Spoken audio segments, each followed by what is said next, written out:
Hey fam, what's up? It's your girl Marsha J from Weekends with Marsha J and Jesse right here on UME Radio Saturday mornings at 8 a.m. We are back in 2021 with In the Streets, where we talk to people randomly and find out what's on their mind. This week, we want to tackle the question, what makes a good husband? It's interesting to note while we were taking the survey that a greater percentage of gentlemen that we did ask who were married what were the duties of a husband, they refused to answer. Is that something we should be concerned about? Well, let us know in the comment section once you start listening. What are your thoughts on what are the duties of a husband? Let's go.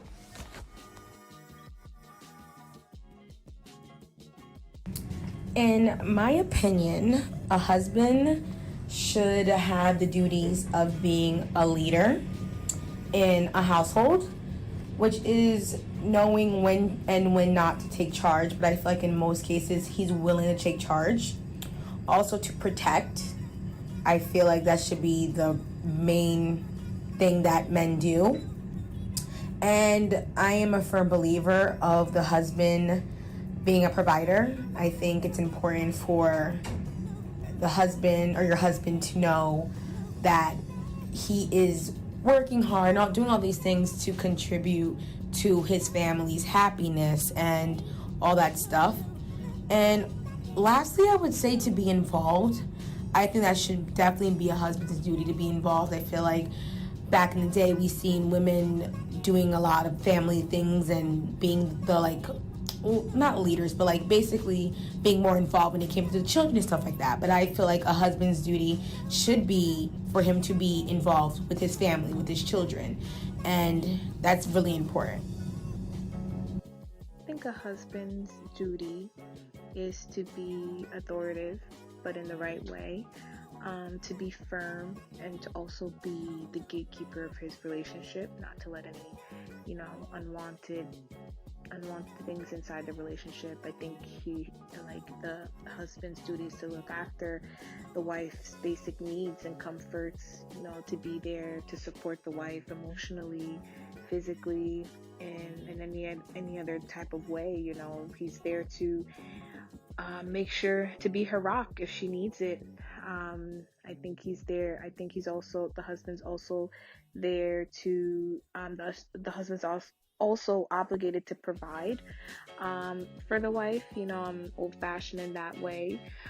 He's supposed to be, the main provider in the relationship.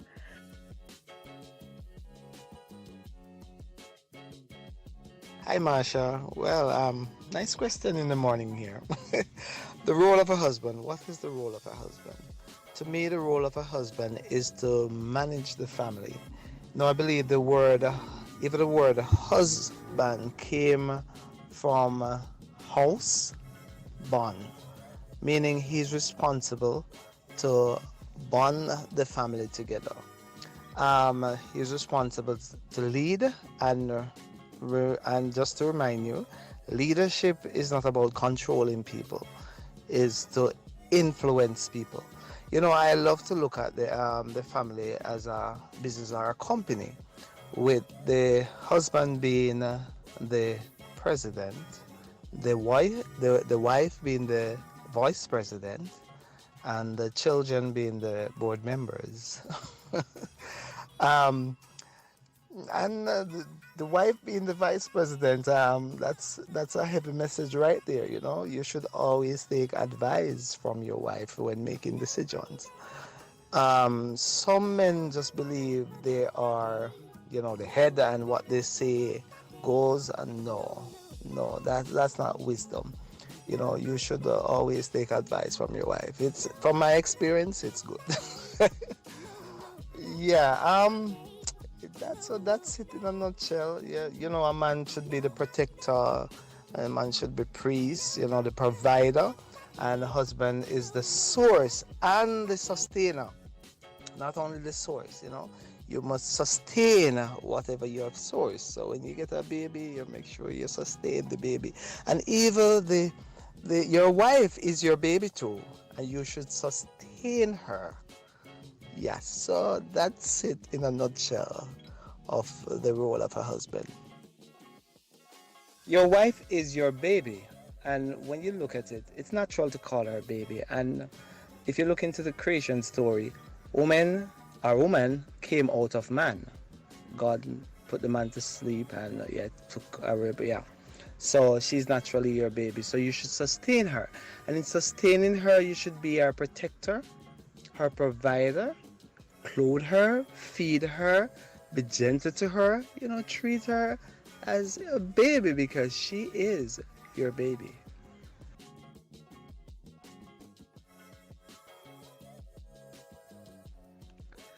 There is a lot of conflicting information out there in our culture about what a biblical husband, or in fact, what a husband should be or look like. It is a worldview that is common that, marriages are supposed to be a certain way, and the man in the marriage, he's supposed to be strong, he's supposed to be masculine, he's supposed to be the breadwinner, especially the primary breadwinner. He's supposed to not show too much emotion. That should be left up to the woman. And likewise, there's a viewpoint out there that the wife should be a servant-hearted person, should be given, love to give of herself. She should be soft-spoken, the nurturing type, focusing on the family, focusing on the home. That kind of viewpoint is what most time a person will tell you when they think about what a wife should be. And so what you find is that over time, many relationships start to feel like they're not fitting, they're not matching, they're incompatible. And it's not because the two in the relationship is incompatible, but it's the viewpoint that they take within the marriage. And so it is high time, it's 2021, it's high time that we get into the Bible, look at what the Bible really has to say as it relates to what the husband's role is within the relationship. So 1 Peter 3:7 says, the same goes for you husbands. Be good husbands to your wives. Honor them, delight in them. As women, they lack some of your advantages. But in the new life of God's grace, you are equals. Treat your wives then as equals, so your prayers don't run aground. You see, the thing is, for many years, and even today in some places, husbands have so many advantages because the culture, gives them the custom and traditions of a particular geographical area, gives them certain benefits over their wives. And over time, we have come to think that because I am able to do something better than you, then I am above you. No. You see, the head on the body cannot think is better than the eyes. It cannot think is better than the hands. It cannot think is better than the foot. Not because one is used more than the other, but at the end of the day, all of them need to work in unison in order to continue to thrive. And so, as a passage here defines it, we have to really look at it that way. And so Peter lays out principles, that should guide us husbands, how we should treat our wife, and leave the rest up to our working with God, and continue to figure out this thing as we go along. Some people think that a marriage, when you get into a marriage, everything is set and put on and ready for us to work with. No, it is a building. It is a working together, hand in hand. Both persons will definitely have differences. You're going to have differences. In fact, it's the differences that cause you to be attracted to each other in the first place. And so we have to really have a made up mind as to, do we want this to work? And so in a relationship, the man has to be that shield, that guide, that forefront individual. And so in Colossians 3:19, it says that husbands, go all out in love for your wives. Don't take advantage of them. Ephesians 5:25 says, husbands, love your wives as Christ loved the church and gave himself up for her. What does it look like? What does this look like to you? The fact of the matter is that the writer here is able to draw the scenario of Jesus Christ dying on the cross, for a people, a nation, for the birth of something great, what we call a church, when he didn't do anything wrong. It's the same way husbands supposed to be looking out for their wives, supposed to be separating the fact that, boy, I am stronger or I am innocent, down to the very point that, listen, is my wife and I will protect her with everything that I have, with all my being. And so when you have that mindset, then everything else become clear. You don't have to sit down and say, all right, honey, I pay for the light bill, I pay for the water, I buy the food, you take care of the helper, you take care of the man if you cut the yard. No, you don't have to go down that road. In fact, it is wise for partners in a relationship, husband and wife, to pool their resources together and then do one budget for the things we need, and budget for what is it that we are going to spend. Because your budget, including your expenditure and your income, right? And so you look at it from that standpoint. The biggest problem we have in relationships is because we keep separating our roles. We keep separating what is it that needs to be done. The truth is, if we enter the relationship understanding that we are one, the Bible says that you are one. When a man becomes a man, you leave your mother and father and you cleave to your wife. You cleave to something, you become one with it. You understand? So when you cleave to someone, you become one with the person. And therefore, this confusion as to who do what and what, that is where the big problem is. You're in a relationship, you're in a partnership. And in partnership, you move forward with what is best for us. That is what is best for me or what is best for you. What is best for us. And so we can go from there.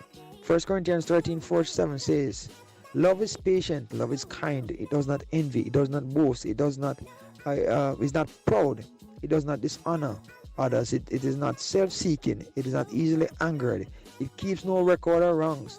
Love does not delight in evil, but rejoices with the truth. It always protects, always trusts, always hopes, always preserves. So the center of love, of a relationship, is love. The center of the relationship between a husband and a wife is love. And once you have the love, we're talking about the real love now. The love that is going to be always looking out for the other, right? If you love your wife as though you love yourself, you won't want to see any harm come to him or her. And if the wife love the husband as though she love herself, she would also want to ensure that he's always all right at all times. And if we haven't entered a relationship with that kind of mindset, we will make it work.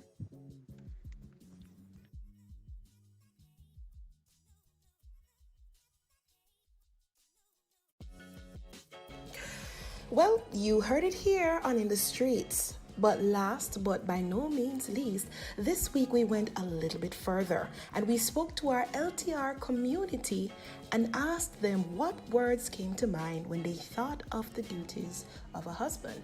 So shout out to all our LTR followers on Facebook, Instagram, and everywhere else.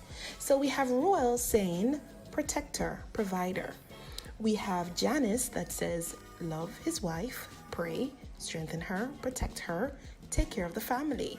We had Sheldon who chimed in to say provider, protector, man of God, good listener.